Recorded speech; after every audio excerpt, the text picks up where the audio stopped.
Kalau lihat orang kaya, pengen deh rasanya tahu cerita mereka sampai bisa sukses secara finansial.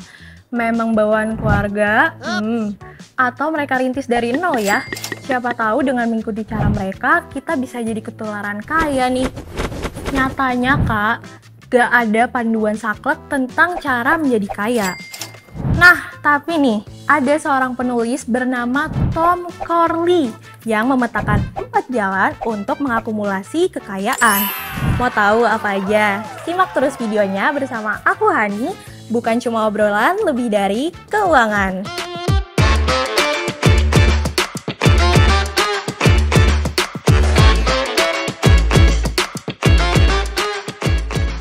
Oke, sebelumnya, siapa sih Tom Corley itu? Nah, dia ini adalah penulis buku Rich Habits, The Daily Success Habits of Wealthy Individuals. Jadi, di buku ini itu dia membahas gimana sih caranya orang-orang kaya tadi itu bisa sampai sebegitu kayanya.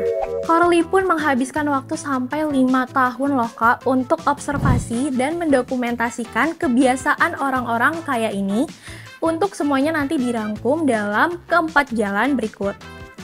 Yang pertama adalah jalan saver investor. Mereka ini adalah orang-orang yang hidupnya sederhana dengan pekerjaan yang gajinya pun gak begitu besar.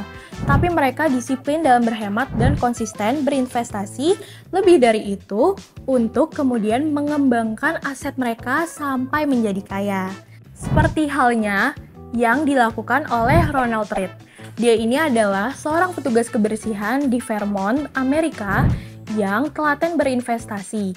Pada tahun 1959, dia membeli sejumlah saham Pacific Gas and Electric seharga $2.380. Nah, tapi yang menakjubkan, ketika Read meninggal di usia 92 tahun, nilai sahamnya telah mencapai $26.500 Amerika. Ya ampun. Ia juga mewariskan kekayaan dengan jumlah yang sangat fantastis, yaitu sampai $8 juta atau sekitar 112 miliar rupiah. Ya ampun, banyak banget duitnya ya kak. Tapi semasa hidupnya dia itu tetap dikenal sebagai pribadi yang hemat dan sederhana. Hebat banget kan? Nah, yang kedua ini ada jalan para company climber. Dia ini adalah orang-orang yang mengejar dan mendedikasikan karir mereka itu di sebuah perusahaan besar sampai akhirnya mereka itu nanti bisa menduduki jabatan tinggi seperti direktur atau general manager. Apalagi yang kerjanya di perusahaan multinasional dari awal, karena kan gajinya lumayan banget ya kak. Jangan-jangan kakak nih salah satunya. Nah, kekayaan mereka ini bukan hanya berasal dari gaji aja, tapi mereka juga giat mengejar bonus dengan mencapai target perusahaan mereka, dan jumlahnya itu kan bisa berkali-kali lipat gitu ya, lebih besar dari gajinya. Makanya mereka itu bisa mencapai kekayaan tersebut karena orang-orang profesional kayak gini nih, yang biasanya jago dalam melihat peluang serta cepat menguasai hal baru gitu. Dia juga disiplin dan makanya mereka bisa terus berada di jalan tersebut. Nah, yang ketiga adalah jalan para virtuoso. Apa sih itu? Biasanya orang-orang yang memilih jalur ini itu punya keahlian tinggi di bidang profesi yang mereka dalami, seperti misalnya dokter, pengacara gitu. Jadi sebagai ahli, mereka bisa mendapat bayaran besar atas kemampuan yang mereka miliki gitu.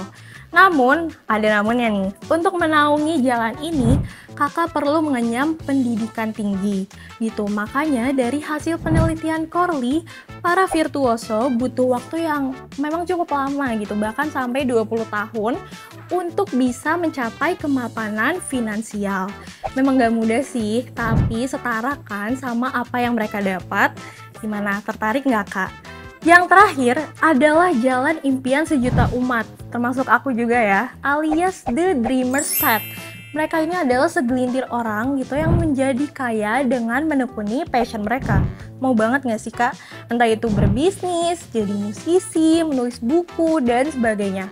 Mereka ini tipikal para pemimpi gitu kak, jadi mereka mencintai apa yang mereka lakukan. Bedanya sama kita-kita nih, rekening mereka itu beneran bisa terisi dari hasil karya mereka. Namun, jangan salah Kak, ini justru adalah jalan tersulit dengan resiko yang paling tinggi. Dan gak sedikit juga bahkan orang-orang yang kemudian gagal gitu dan berhenti menekuni jalan ini. Kenapa ya bisa kayak gitu? Karena untuk bisa sukses, mereka mungkin harus mengorbankan sesuatu nih. Entah itu bekerja dengan jam yang panjang, harus hidup lebih hemat, dan harus siap juga menghadapi kegagalan atau kerugian yang besarnya juga gak main-main gitu. Nah, tapi apapun jalan yang ditempuh, tentu saja semuanya nggak bisa dicapai dengan instan ya Kak.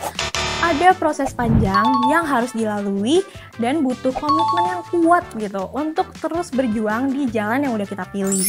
Kakak sendiri kira-kira pengen ada di jalan yang mana nih? Tapi kalau kakak relate sama video ini, pokoknya jangan lupa untuk like dan subscribe channel YouTube Flip biar nggak ketinggalan nonton konten-konten seru lainnya. Aku Hani, pamit undur diri, sampai ketemu di konten lebih dari keuangan berikutnya. Dadah!